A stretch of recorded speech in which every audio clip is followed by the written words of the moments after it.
Ladies and gentlemen, ladies, welcome back to the Officer Tatum Show. Happy Monday, everybody. What is happening to our school system?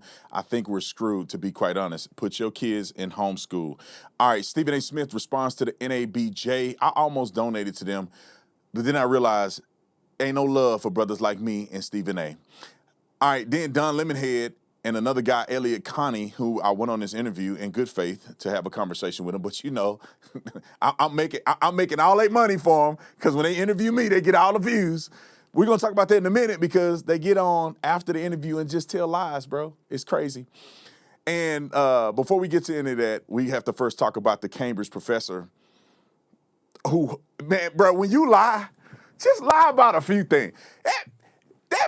I want to cuss. He just said the craziest things I can ever. 30 marathons in 30 days?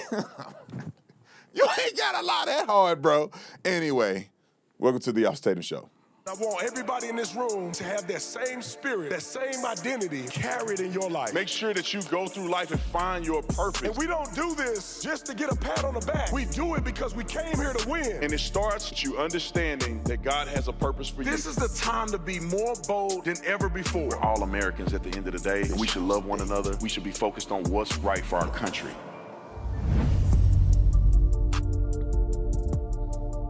All right, ladies and gentlemen, welcome back. Hey, I want to give a special shout out to all the new members and the members who have been a part of the Tatum membership program for a long time. I love you. I appreciate you. Some of y'all have been supporting me for like 5 years now. I just want you to know how much I appreciate you, how much I appreciate the newcomers. The guys who and gals who are supporting us in the membership program are the reason that we can do all the incredible things that we have done and that we will do in the future. I love you guys. Appreciate you. Make sure you stick around for post-show clarity. We're going to give you an episode of that today. That's a show or a little bit of episode that I do right after the show for my members. I appreciate you guys. Love you. All right, we have a special event. This is the first time I'm doing an event of my own. Start to finish, this is all a B. Tatum event. This has been in the works for I don't know how long. We finally got it brought to fruition. September the 16th and 17th. It's a 2-day event. The first day is going to be a bourbon tasting. Obviously, you guys know I own a bourbon company. It's going to be a bourbon tasting and a 5-course dinner. And then the following day is just going to be me. I'm going to have a special event where we talk about everything, Officer Tatum and politics, all the things that you love about me. We're going to do it all on the second day. So come out to old Florida Fish House. It's going to be absolutely amazing, especially if you love bourbon. All right. Download the podcast on the podcast network. Make sure you give me a rating and review. Download or subscribe to the Substack. Let's get to the Cambridge professor. Let me tell y'all something. I haven't been following this story whatsoever. I didn't even know what was going on. I saw this picture, put it up, and I said, how y'all didn't know he was a fraud? Some people, their face tells exactly who they are. There is no way he's genuine looking like that. Now, rest his soul, I think it's very unfortunate that this young man decided to take his own life. But we're going to get to the education system, but this is what happens when you raise people to be entitled and unable to take accountability for their own decision making. This man lied about majority of his professional career, lied about his upbringing and all kind of other stuff that have come to fruition. But because he cannot take responsibility for his own actions, he's entitled, believing that even though he lied, people shouldn't even criticize him. He could not handle the pressure, so he decided to unalive himself, which is very sad. Somebody should have caught on to this before it got out of hand. Let's roll the clip and listen to this whole crazy story because I got a lot to say about it. Roll it. My name is Jason Ade. I'm Professor of Sociology of Education at the University of Cambridge, and I'm very fortunate to be the author of Great and Unfortunate Things. I was diagnosed with autism at the age of 3. I learned to speak just before the age of 12, so I was 11. I learned to read and write when I was 18 years of age. Those milestones became quite significant. 12 years after learning to read and write, I gained a PhD, and then I ended up becoming one of the youngest professorial chairs in Cambridge's history. The memoir is a story of a mother who advocated for their non-verbal and autistic child who, on a spectrum of autism in terms of global development delay and other things, navigated lots of different difficulties in this journey that ended up becoming this memoir. I'm not laughing at him.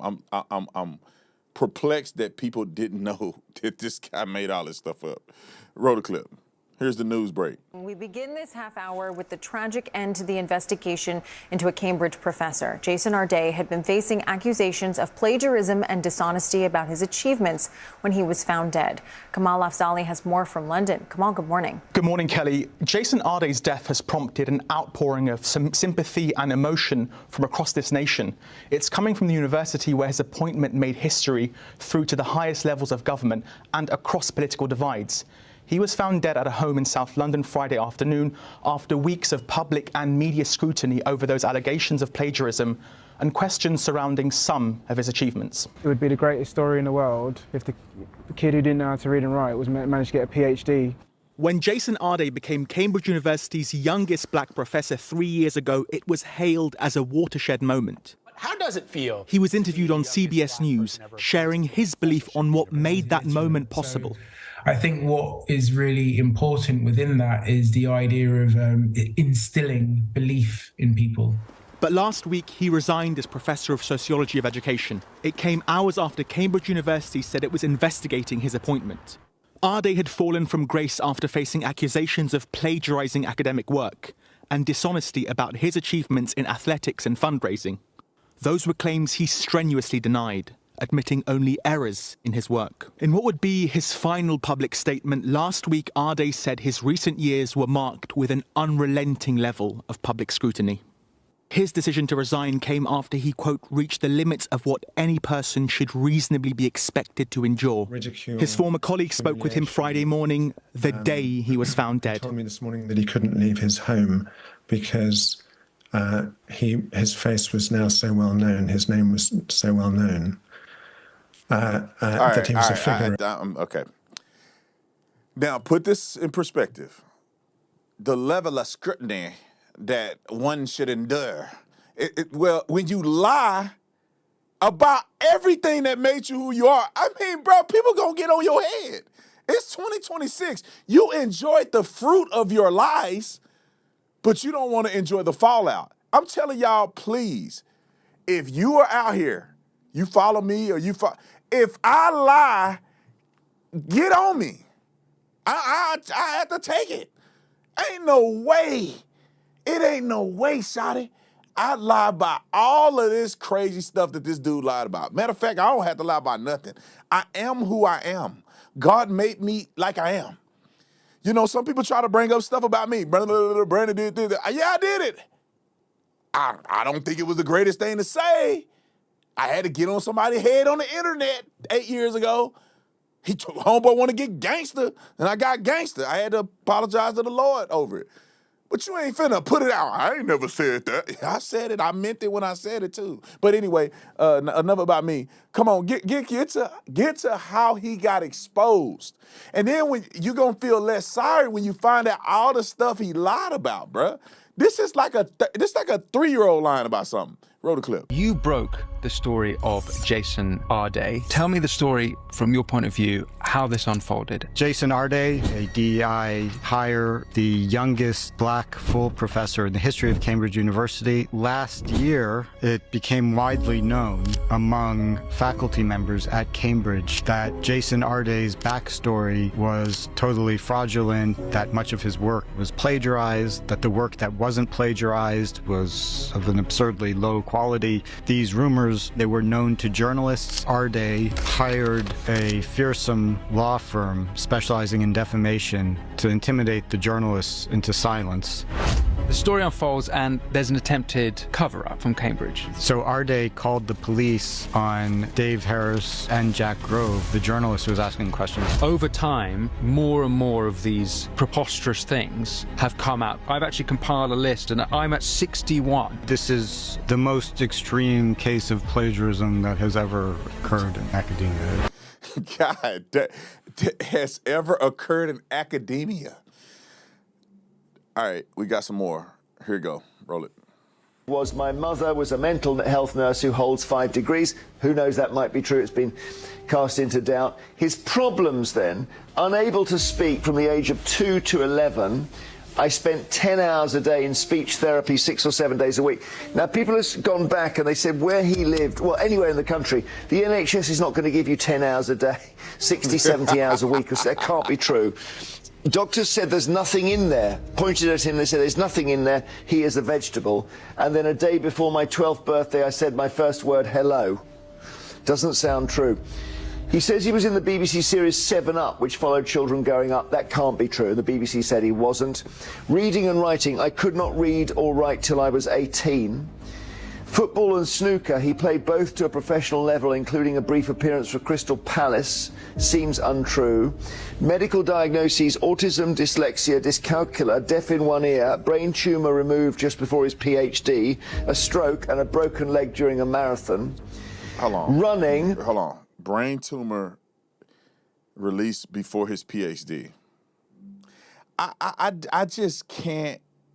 If there's more, I'm going to play it. I just cannot fathom.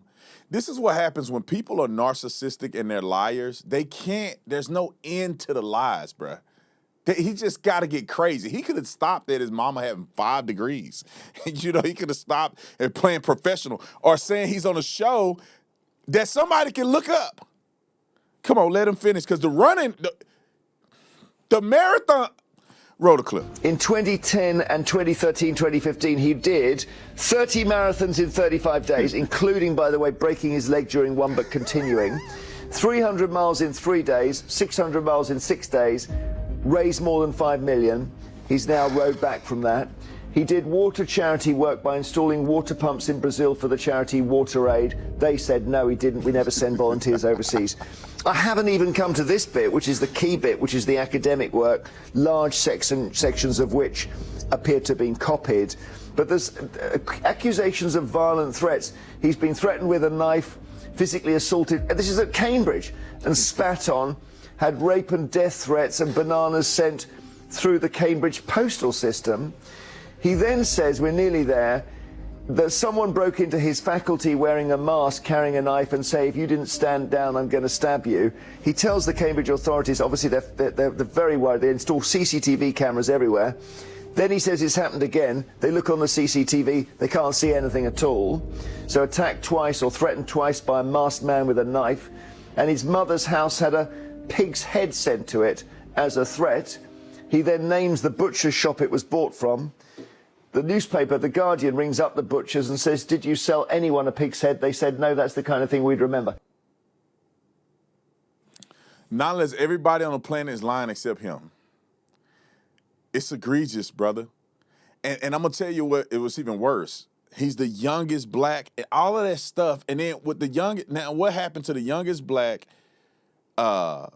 professor at Cambridge was a fraud. Like, it's better to not have any blacks than for the first black to be a liar and a fraud.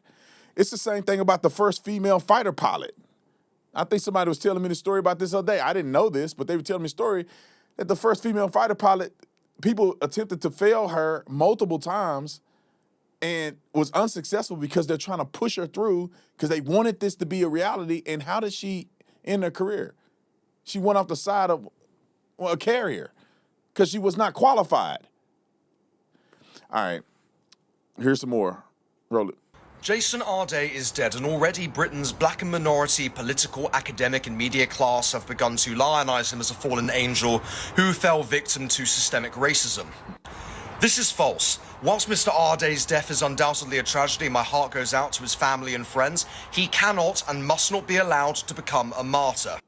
He was a serial plagiarist, a habitual liar, and a man who, when he entered a position of academic authority, chose to push the most virulent, disgusting, and despicable anti-white racism imaginable.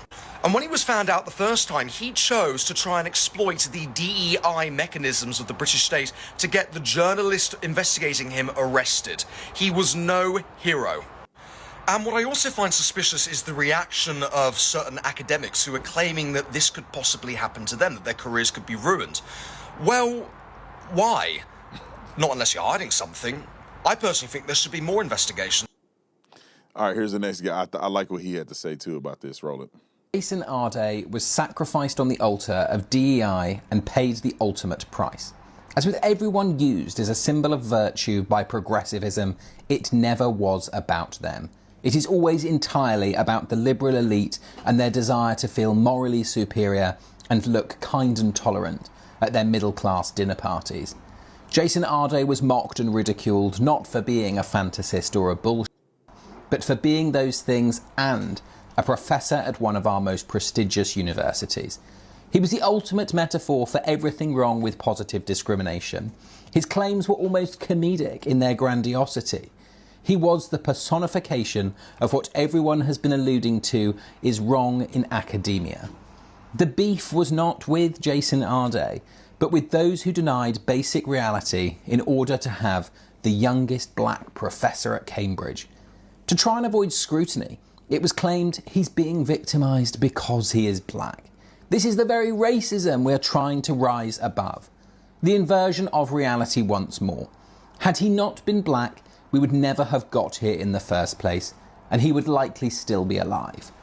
He died, in my opinion, because he was the shiny, new, black pet of the liberal elite. They didn't care about the consequences of their actions and the life-ending results for this poor man. The liberal elite will now blame the media for talking about their poor decision-making, their hypocrisy, and their sheer vanity. They didn't care about him when he was alive. It was entirely about their appearance, and I believe the same is true now he is dead. The issue is, when these sorts are caught out by their own flawed ideological honey trap, they lack the ability to take a step back, reassess, and forge a new path. They are so committed to the religion of progressivism that many more will be sacrificed. Their next pet, whether it be another person of colour, a transgender lesbian, or a disabled, queer, cat-identifying dwarf, will be raised up like Simba in The Lion King to likely come crashing down when the world realises they shouldn't be there. The death of Jason Arday is tragic, but the blame, in my opinion, lies entirely in the hands of those who lifted him so high, knowing just the smallest breeze could send him falling to his death. I agree with everything he said. We got to stop this mess. This DEI stuff, all that stuff is just so stupid and weird to me. Man, hey, credentialize these people authentically and help them rise to the top to be competitive. And if they win in a competitive race, then they win. You don't force people into something that's not competitive, because what do? They end up being frauds and they fall away and they don't graduate and they don't have accolades or accomplishments that are legitimized, and then it makes everybody else look bad and nobody else want to take a chance on anybody that's from these DEI programs. And another thing, why British people can't get the letter A sound right? I don't understand. I was listening to somebody talk the other day. He said Simber. It's Simba. Why is the A or You know what I'm saying? Every time I hear a British person, they say it's English. The and A is two different things. Anyway, that's my intrusive thought. But here is the bigger problem that led to Jason Arday.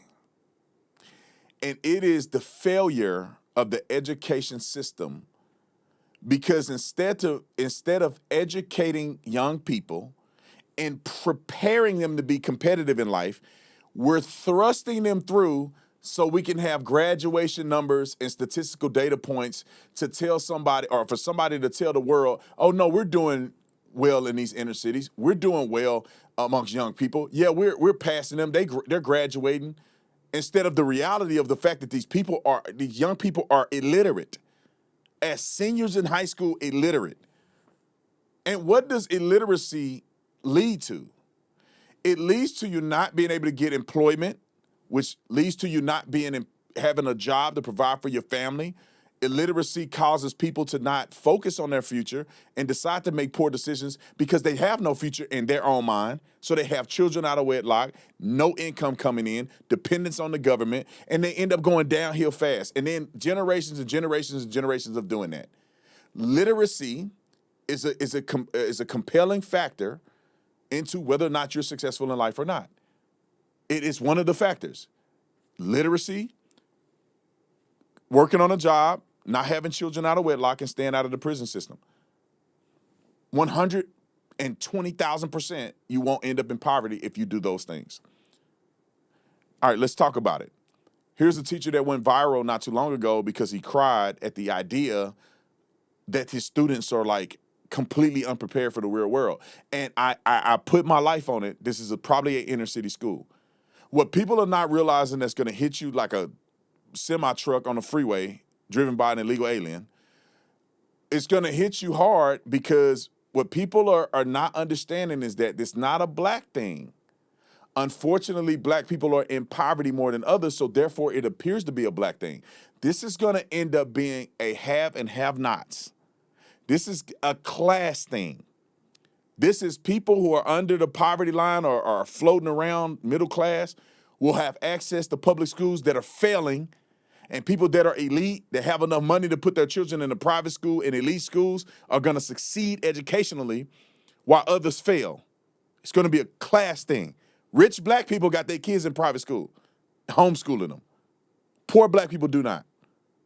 It's going to be a rich poor thing, not a black white thing. Roll the clip. So I am on my lunch break. It is, I don't know, 11:30 or something like that. And I just finished a 3-hour class. We have what's called block, and block is where first and second periods are combined for subjects that need it. And so I literally broke down in the middle of class because I'm teaching seniors. These kids are leaving high school and going to college, hopefully, after they finish. We had 2 paragraphs to read, 1 sentence complete to write. I gave them the sentence stems. I basically completed the sentence for them in the model. These are 17 and 18-year-old kids, and they couldn't fill in 4 words. 4 words. I gave them the scenario. We annotated together. I gave them the answers before we even had the problem. And they couldn't do it. I don't know. I simply don't know where the problem is. This is only day 2. And I have seniors who simply cannot read and seniors who cannot write. They cannot write. They can reason. They have the ability to defend their reasoning if it's talking to their homeboy, but applying that to a written text, 2 paragraphs, and they couldn't do it. All right. So this video went viral. A young black. This video went viral.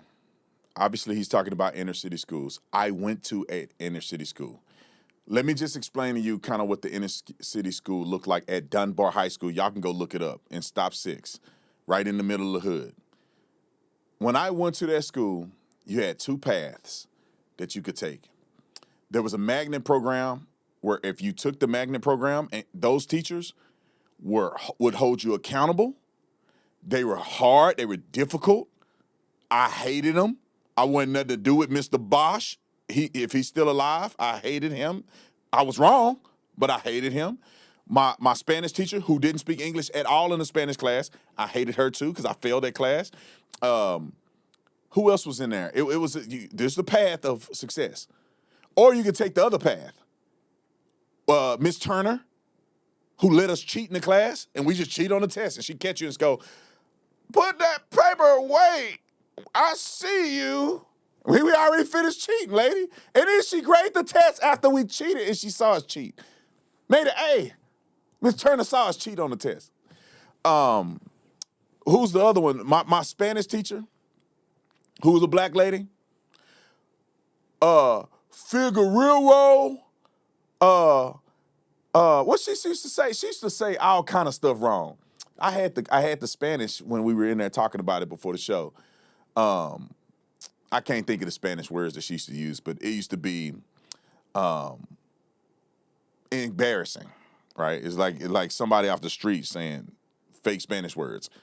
You know, I made a B in her class. I failed the other lady class who was speaking actual Spanish. And two ways in the inner city schools. You can go here and you can be educated. Some people went to University of Texas A&M, or Texas A&M. Some people went to University of Texas Austin. I went to college. My brother went to college. We had 9 D1 players on our team. All of us went to college. You can go down the path to being successful and be educated, or you can take the cheap route and you'll never make it in life. White people are nowhere near involved in this to any legitimate degree. Our principal was black. Okay. All right, let's get to another teacher that had an explanation of what she's seen in the education system. Roll it. Now, everyone's seen that video last week of that teacher crying over the lack of literacy among his senior students. And I know a lot of people said it's not that serious. It is that serious. I am a first-year English teacher for junior high. I have 7th and 8th graders who can't spell basic words, who don't know where to put punctuation, who don't know that I's need to be capitalized when they're standing on their own. They don't know how to use synonyms. They don't know how to make their language interesting and pretty. And in the midst of all of this, I have a principal who has banned my entire class library on the basis that it's inappropriate. I suggested a permission slip. She said that wasn't permissible. Said, you know what? Fine. Why don't you look through this library and tell me what is allowed? She didn't want to do that. That requires too much effort. So she put it back on me and said, why don't you tell me which ones are permissible? So I went in on my day off, a day that I don't get paid for, and I printed off an accelerated reader sheet for every single novel in my classroom. Surprise, surprise, she moved the finish line. Because now not only are upper grade YA books not allowed, middle school books aren't allowed either. These students are being tested on 7th and 8th grade literacy, and they are only being permitted to read 3rd and 4th grade books, and sometimes not even that level. We are setting them up for failure by only allowing them to read up to a 3rd grade level, and then testing them on 7th and 8th grade concepts, and then we blame them for failing and falling behind, even though we are crippling them by not letting them read for enjoyment. And we sit here and we debate and we say, what's wrong with education? Why are these children falling behind? Why aren't they excelling? Why don't they read? Why can't they spell? Why don't they know how to write? Why can't they form a coherent critical thought? Because we're not allowing them to. And I don't believe it's an issue of parental. I got to speed through some of these. If you're a teacher, I want you to email me, please. We're gonna try to send a survey out. I want to hear from you. We'll make it anonymous. I want to do a poll. We got Dylan created the thing. I don't know if it's finished yet, but I want you. They can send it to. Where can they send it to us? Grant tips at theofficertatum.com. Just send it through the tip thing. We'll find out who you are, and then we'll send you a message back. Tips at theofficertatum.com. I want to hear from more teachers. This is getting out of control. I think it's been out of control. I remember when my oldest son, during COVID, we logged on, 2 kids in the class on the Zoom. Only 2. And the other kid wasn't paying attention. And I'm looking at no, you're going to pay attention. You better listen to what these, you ain't going to be dumb in my house. 2 kids out of the whole class on a Zoom call. Okay. Here is an explanation, and this is somewhat of a cartoon, theatrical explanation of what has happened in the school system. And many believe it has to do with the introduction of electronics into the school system instead of manually or on paper. I don't know what term you would use, traditionally, finding out how to learn, going through assignments, writing them, visually being creative in your mind versus the assistance of electronics.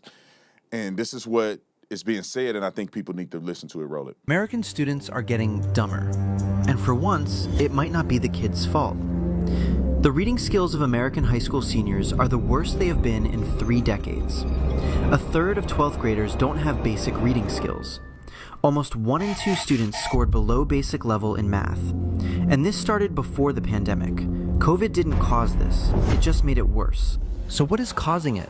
The University of California, San Diego found that the number of incoming freshmen with below high school level math skills increased nearly 30 times between 2020 and 2025. Fully 70% of those students fell below middle school level. The university had to launch a remedial math course teaching elementary school concepts to college students.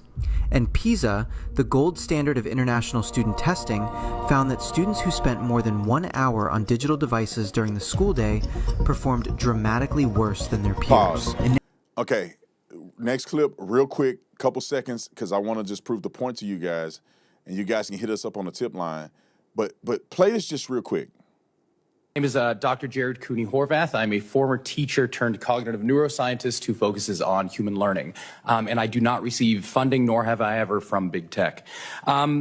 So a sad fact our generation has to face is this. Our kids are less cognitively capable than we were at their age. Every generation has outperformed their parents, and that's exactly what we want. We want sharper kids. And the reason for this largely has been school. Each generation spends more time in school. We use school to develop our cognition until Gen Z. Gen Z is the first generation in modern history to underperform us on basically Perfect. It's so much to this clip. I'm going to put it on social media. Y'all can go watch it. I got so much other stuff to get to. I want to talk about Stephen A. Smith, and I also want to talk about these knuckleheads on Don Lemon talking crazy about me. Let's get to Stephen A. Smith real quick, and let me get to the super chat. Red Bears, thank you so much for the super chat. I always appreciate your work. I appreciate you, my brother, if that's a man. All right, Stephen A. Smith, the NABJ.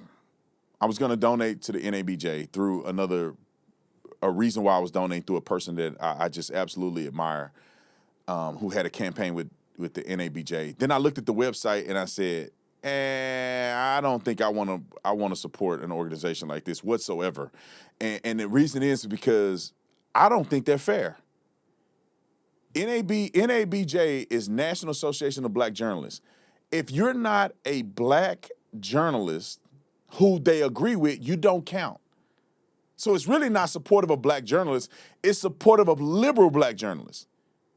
And how do you know that, Mr. Tatum? My instincts showed it, and then what they did to Stephen A. Smith proved it. Let's play this real quick. Roll the clip. Stephen A. Smith, sports analyst and political commentator. Smith has established a recurring public pattern of disparaging commentary directed at prominent black women across politics, sports, and media. Such commentary reinforces harmful narratives, undermines the fair and respectful representation of black women in public discourse, and stands in direct conflict with NABJ's long-standing commitment to accurate, responsible, and inclusive portrayals of black communities. And this is why black people will forever, as a group, struggle in America. And black people generally, I'm not talking about black excellence like me and Stephen A. and other great black people. I'm talking about generally. When you do a statistical data point and you say black people in general will always be below most groups in this country because of stuff like this. They are disavowing a man who dedicated his entire life to being a voice for black people and breaking through multiple barriers in sports commentary. More so than anybody else in the world history or American history. But because he disagrees and has an opinion about a certain group of people or certain things that he's said about politicians who are dirtbags, all of a sudden they reject this black man. He don't count. Shame on them. Stephen A. Smith had something to say about it. Roll the clip. It is BS. And I get a lot of people want to pile on and they want to jump on it because you have your own individual feelings about me. I'm here to tell y'all are entitled to that. Not the NABJ. You're not entitled to that. This is me we're talking about here. I am the same guy that brought a nationally televised show to a journalism conference, which is the NABJ, the last 2 years. Did you have anything to say about me then? Did I get a thumbs down then? First Take, a nationally televised show, which has been #1 for 14 straight years. We came to the National Association for Black Journalists in Chicago and Cleveland, back-to-back years. Of course, I got to thank ESPN for that. They're the ones that signed off on that. Specifically, now former executive Dave Roberts. It doesn't happen without him. It doesn't happen without ESPN. But you know who else it doesn't happen without? Me. Because if I'm not willing to show up, we ain't coming. But I was there. I was there not just to do the show. I also stood in the booth for over an hour doing the jobs fair. I also gave a speech. I also mentored and talked to, as I continue to do, young, aspiring black journalists, and I have done that religiously for decades. Decades. I started my career at the Philadelphia Inquirer. I know it's the New York Daily News as a high school reporter, but thereafter, in 1994, I began my career at the Philadelphia Inquirer, courtesy of Sandra Long, a longtime executive for the Philadelphia Inquirer, synonymous with the NABJ, whom I first met at the jobs fair of the NABJ. My career started because I was at the NABJ job fair. And yet, Saturday night, I saw the president of the organization, Erin Haynes, go up on stage and give me a thumbs down award for disparaging black women. Come on, Stephen A. We got 2 more clips. And let me just say this before I let him continue, is that you see how they do you? No, let's keep it honest. You see how they do you? You can dedicate your whole life to support. You do one thing that don't align with their woke agenda, all of a sudden you don't count as a black person, no matter what you've done in the black community. This is how they treat you. And then you wonder why people like Stephen A. Smith and others are being like, dude, I'm not finna dedicate all of my time to just black people. I'm gonna dedicate my time to good people. I'm gonna dedicate my time to people who need the resources that I have to give. I'm not just doing it for black people. Because what happens? You dedicate your life to black. You do one thing they don't like, you ain't black no more. You hate black people, you're Uncle Tom Cool, sell out bootlicker. You have one thought of your own. Let's say, well, maybe we shouldn't be voting for Democrats like we do. Oh, you Uncle Tom, sellout coon.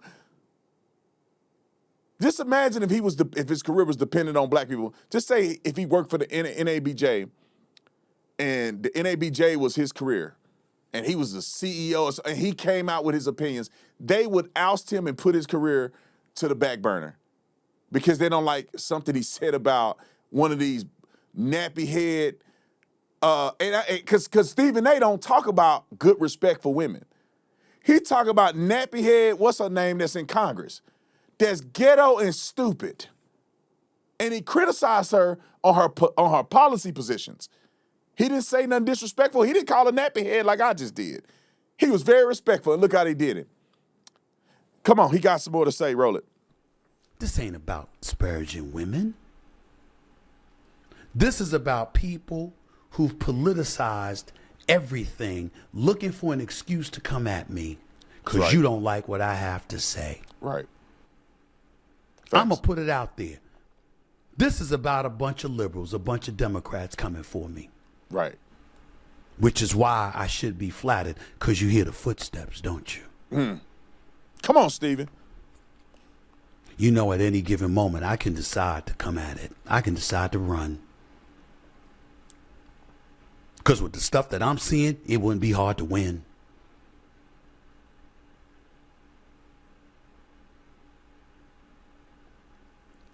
All right, give me the next clip. Let me get a little bit personal.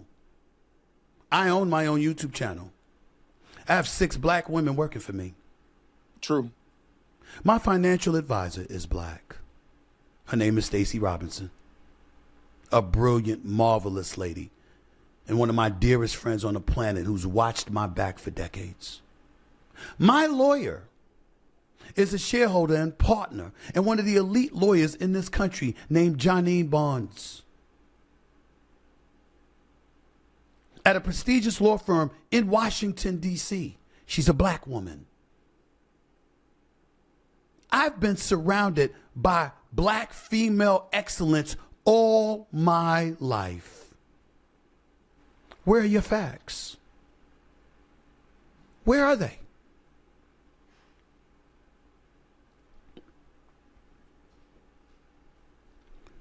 The reality of the situation is that you don't have facts. You have feelings. 1,000%. Just like all these people, I'm going to get to Don Lemon Juice next. Just like all these people that hate on me, black people love me. The ones who are successful, the ones who love America, the ones who are out here getting it, grinding, making their money, they love me. Only the weird ones that can't take accountability, that's tribal,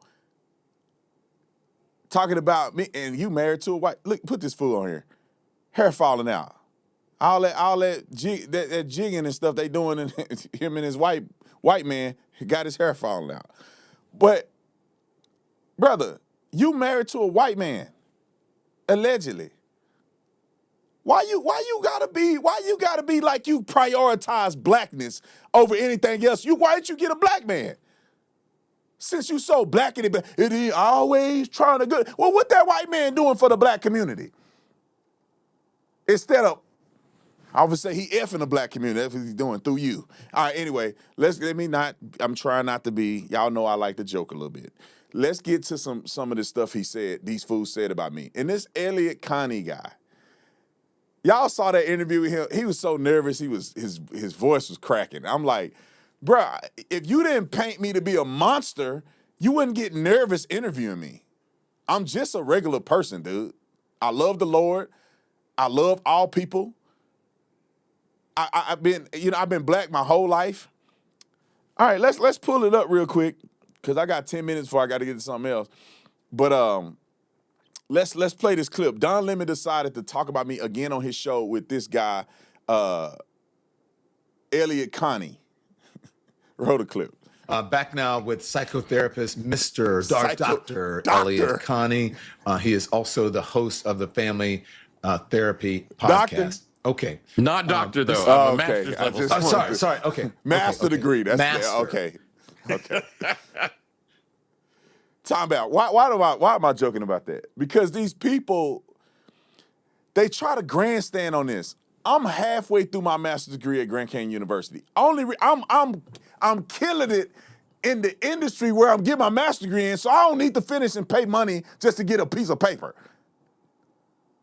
Business leadership is my master's degree at Grand Canyon University. I can fit, if I got 4 more classes or something, but I'm too busy winning to go back and get a piece of paper I don't need. But anyway, he act like his education is just so much far beyond what I graduated from the University of Arizona, a prestigious university, mind you, and I got my degree. And this fool want to get out here like he a doctor or something, like he got a doctorate and say, oh, Brandon don't know how to study. I know how to study. I got a degree. Degree in sociology, thematic minor.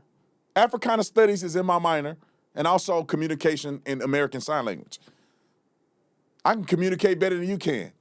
But anyway, let him finish. Let him finish. Roll it. I have watched probably more video on former Officer Tatum than anyone else. And I just had an hour-long conversation with him on my platform. We're going to play that. We're going to play some of that coming up. But go ahead. Yeah, but he never acknowledges your position. And he never says things like, oh, that's a good point. I hadn't considered that. Let me rethink. He doesn't do that. So whenever you see someone stonewalling to that degree, you have to ask yourself, why are they doing? Why does it feel like I'm talking to a brick wall when I am making evidence-based points backed by data and research? Why is he not accepting it? Time out. Did we get that clip? We didn't get that clip. Maybe in post-production we'll do the clip. He's lying. You can go watch his show. if you want to, kill some of your brain cells. But you go on the show and see what I said. He claims, oh, Brandon never accepts it. He says that he saw a firsthand racism on the police department. He won't concede to what I'm saying. Why don't you change what you? I said I've never experienced racism on the police department. I've never had any racist cops that I've worked with, and no, I have never heard of a cop talk about this. It's so not prevalent on the police department. We don't even talk about this kind of stuff. It is unacceptable to be a racist on the police department. Are there racist cops? Yeah, it does. Racist everybody. Black, white, you name it, racist, ignorant. People out here, flock cameras. You got cops cutting up. So they be cutting up, but this is not prevalent. He gave an example. I said, all right, I have never experienced this. He tried to tell me that I can't say I never experienced it. I said, but you said you experienced it. Give me your example. I'm willing to hear your side of it. That's what I said. They can't and then his example of racism on the police department, which I cannot verify. Hopefully he can give me evidence of it, but I'll take his word for it. A white man chastising another white man for being disrespectful to black children, and the white man who was chastised admitted he was wrong. You just proved my point that is so infrequent that even when it happened, a white man is chastising another white man for daring to do it. But Brandon Tatum won't concede. When your points are not good, I'm not going to concede to your points just because you trying to be a doctor. Roll the clip. He's also doing is what we refer to as confirmation bias. He's taking one thing and he's like latched onto that one thing and allowing that one thing to be the blanket thing. No, I have a fact. And you don't have enough evidence to overcome the fact, so I'm sticking with the fact. These people are crazy, man. Here, this is another one. Roll it. I don't know what I think of the interview. I'll have to take some time to think about it. What I can tell you is I think every single term that I brought up, naive realism, internalized racism, I think all of those terms are accurate. Moral disengagement. Moral disengagement is if I know that things I'm saying are causing people harm, I'm going to, and I want to consider myself a good person, as all of us do, I'm going to selectively choose what things I attend to and what things I don't. Time out. During this interview, me and this brother, this is why these people are so disingenuous. During this interview, he said, do you feel bad for the things you say that hurt people? I'm like, bro, that's such a blank. What you mean hurt people? You mean physically hurt people? You mean emotionally hurt people? I said, well, first of all, if somebody came to me, I said this in the interview, somebody came to me and expressed how something that I said actually tangibly hurt them, depending on what I actually said, I'm willing to retract or take back or reframe what I said if it genuinely hurt somebody, because that's not my intention. I said that on his show. But I said also, if I'm telling a fact and you are hurt by a fact that I said, that's your problem. I can't lie because your feelings hurt because you're an immature adult that can't receive information. This is what I say on his show. And he says that I'm unwilling to, I guess, have empathy for people if I'm saying something that's hurtful. You just a wussy, dude. And you think, well, if I say this black person's wrong and black people get offended, that's not my problem. I guess you would not tell a black person if they're wrong because you're afraid it's going to hurt people's feelings. That's insanity. Roll the clip.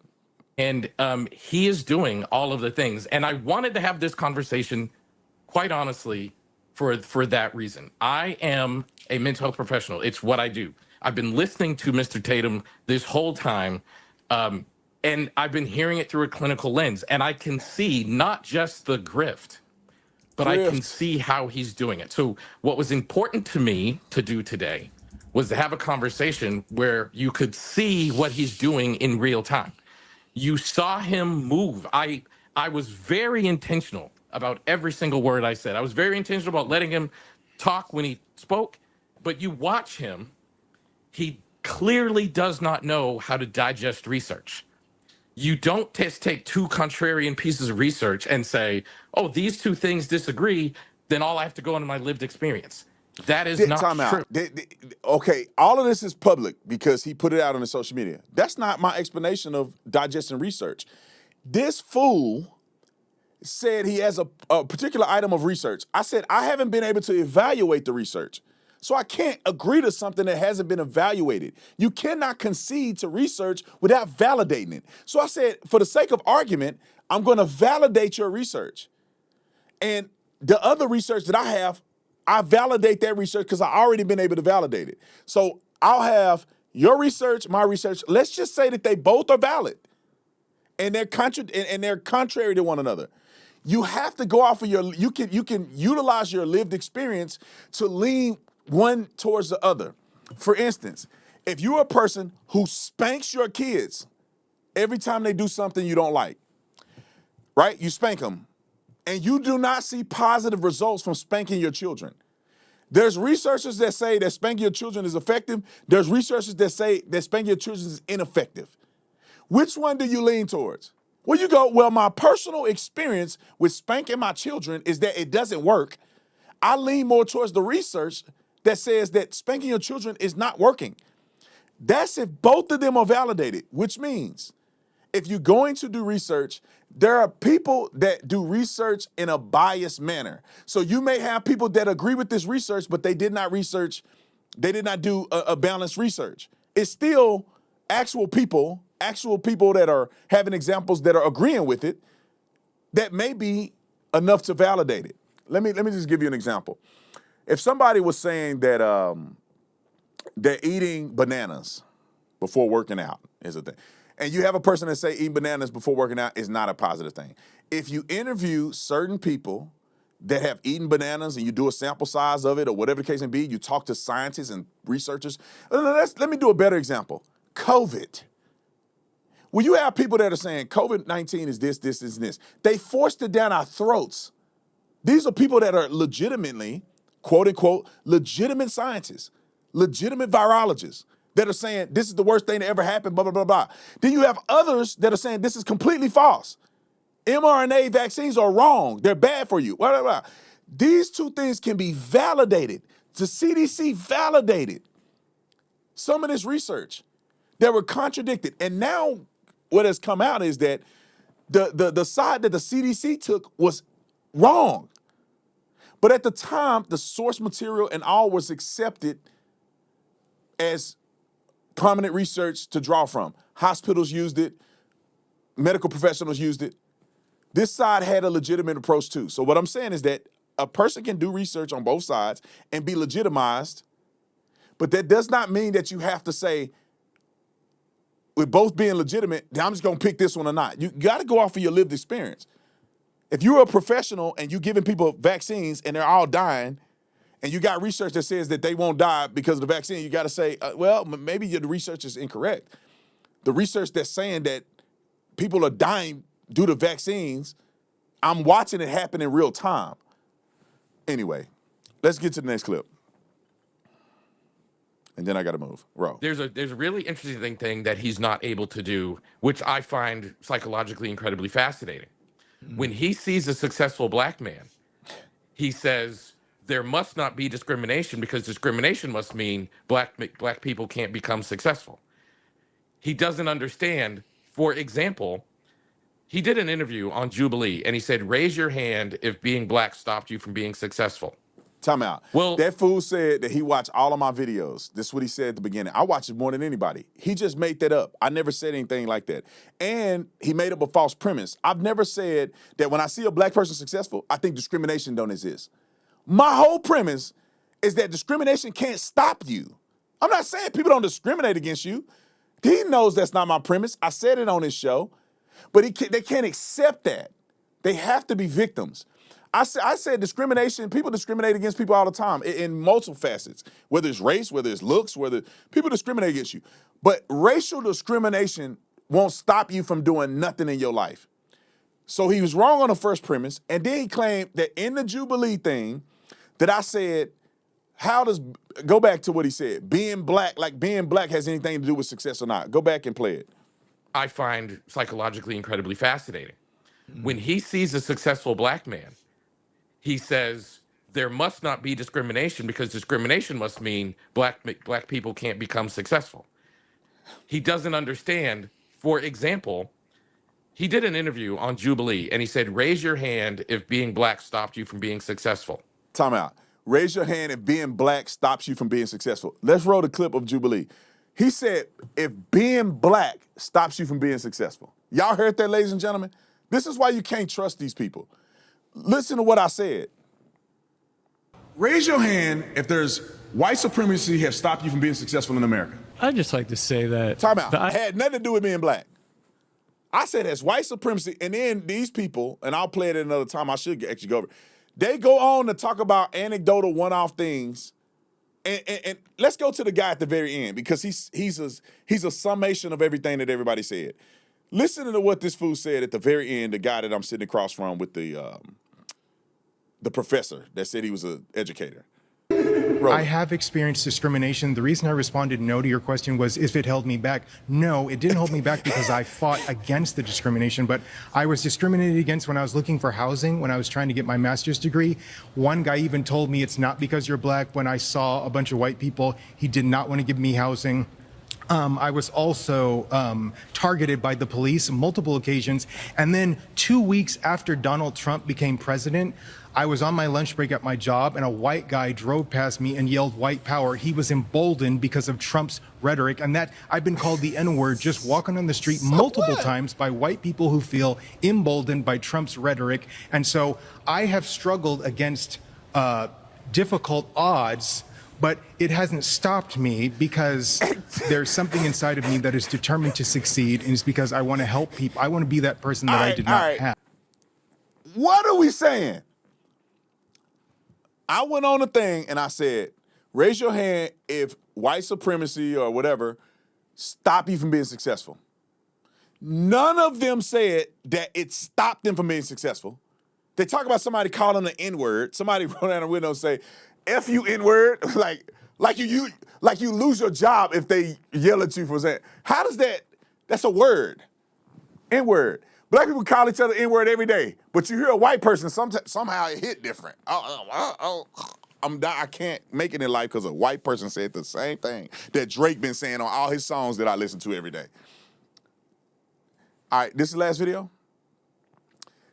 These people are insane. They're so disingenuous. And they have to be because they got a black man like me who's not a victim that's effective. White supremacy and racism can't stop you from doing nothing in modern America. Nothing, not one thing.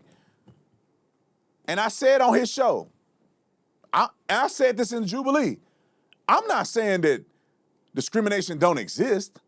I'm saying it's not gonna affect you. It's not effective enough to stop you from doing anything. It's not the success measure of black people in the black community. I said the same thing with racism and policing on his show. There's racist cops out there. There's racist people in everything. But it's so rare that your example was that a white man chastised another white man. All right, last clip, roll it. So then you can have a conversation like that, because if I spoke to Stephen A. Smith, if we got into an argument like that, or we start speaking to each other like that, no one's going to listen. We're going to be talking over each other, right? Yelling. But if you're like, hey, look, with all due respect, let me just say this. I'm not, saying that is bad, but this is just my opinion of whatever. And I think that would have worked better. And I think that's what people are. But the other thing, too, is, which is the same thing that happens with Tater. Every opportunity that you can take to defend someone else rather than someone else, you know what I'm saying? It's like, what? Why do you have to be? Do you know why he didn't say what he said? Because it sounds crazy. He said the reason you take to defend someone else instead of someone else. What he mean is you defend white people instead of black people. That's what he's saying. But the white man is back there. Let me not say it. I was going to say the white man back there oiling it up. You better not say nothing crazy. The white man going to do something to you. You got the white man in the back room talking about why you defending white people over black people. Shit, you married a white man over a black man. All right, regardless of that. It's not about defending white versus black. It's right versus wrong. If a black man wrong, he wrong. If the white man right, he right. I ain't gonna pick the black man because he black. Roll the clip. Let's finish. The defender of supremacy and the advocate for the oppressor, as you said, and criticizing, you always the critic of your own. But there's a I clear think answer that's to what- that. There's a Yeah. very clear answer to that. One of the things they're both very, very good at is getting clicks and views. And they're both very good at understanding what audiences am I catering to get clicks and views. Come on. Another thing is they've both created characters. Come on. And as we know, the longer you play the character, the more blurred line becomes between All right. you and the character. So let's get to clicks and views. He go clicks and views. Dude, I got millions of people that follow me, hundreds of thousands of black people. I get more black people coming to me on the streets and say, I love your content more than any other race at this point. It used to be a bunch of white. It's been more black people now. All right, come on. Look at his views. I'm doing this for clicks. I went on your show. I got more. I got 3 million. I don't even know what multiplication number that'd be. He got 35,000 subscribers. I got 3.5 million subscribers. My video on his channel is his biggest grossing, biggest highly sought out video of all. 111,000 in 3 days. He did one 6 days ago, 21,000. Let's go to his other views. What does that say? Grant, can you read them to me? Read his views. We'll go from left to right, top to bottom. It looks like 813. Yeah, no. Make sure it's clear. 800, not 800,000. Yes, sir. 800 views. Okay. Then 1 day ago, 41 views. Then 41 views, bro. 770 from 2 hours ago. It looks like 770 views from 3 hours ago. Then Brandon Tatum, 4,000 views from 4 hours ago. Then 104 views from 5 hours ago, 228 views from 6 hours ago, 6,000 from 3 days ago, and then 14,000 from ago. Yeah, hot. But I'm the one grifting. I didn't get no money from that interview you did with me. That's your most prominent interview.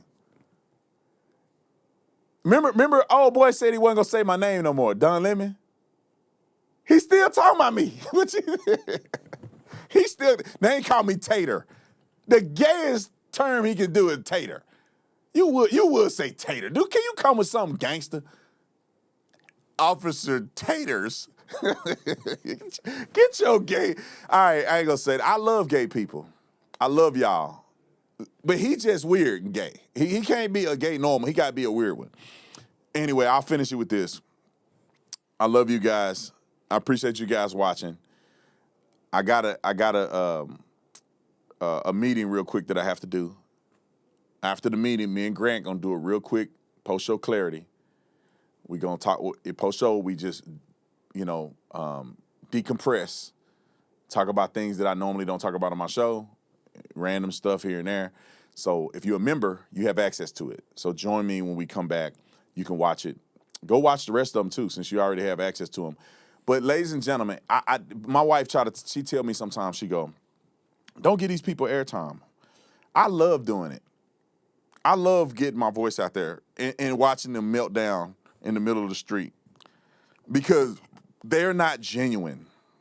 I'm as big and prominent as I am because I'm genuine, because I'm authentic, because I'm a reasonable human being. Anybody can watch my content. I don't cuss in my content. I'm fair in my content. That's why white and black people love me. The problem with these people is that you go look in their description section, your comment section, it's all black. Nothing but black people. And they try to say I'm the one that's pitching to a certain audience. Give me a break, brother. 44,000 subscribers. And I'm your biggest video. Come on, bro. Love y'all. We out.